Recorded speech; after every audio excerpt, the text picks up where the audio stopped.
জাতীয় ঐকমত্য কমিশনের চলমান আলোচনা প্রক্রিয়ায় বাংলাদেশ জামায়াতে ইসলামী আজ মঙ্গলবারের বৈঠকে উপস্থিত না থাকলেও আগামীকাল বুধবার আলোচনায় যোগ দেবে বলে জানিয়েছেন প্রধান উপদেষ্টার প্রেস সচিব শফিকুল আলম। মঙ্গলবার ১৭ জুন বিকেলে এক জরুরি সংবাদ সম্মেলনে তিনি এই তথ্য জানান।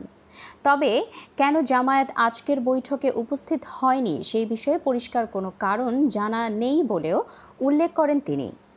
সংবাদ সম্মেলনে শফিকুল আলম বলেন, জামায়াতের পক্ষ থেকে আমাদের জানানো হয়েছে তারা আগামীকাল বৈঠকে অংশ নেবে, তারা প্রক্রিয়ার বাইরে নয়। এই সময় প্রেস সচিব আরও বলেন, জাতীয় ঐকমত্য প্রতিষ্ঠার জন্য সরকার আন্তরিকভাবে কাজ করছে।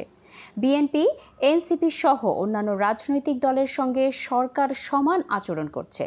এনসিপি যে সরকার নিরপেক্ষতা হারিয়েছে বলে দাবি করছে তা সঠিক নয়। আজকের বৈঠকে বিএনপি সহ প্রায় সব রাজনৈতিক দল অংশ নিলেও জামায়াতে ইসলামীর অনুপস্থিতি রাজনৈতিক মহলে আলোচনা তৈরি করেছে।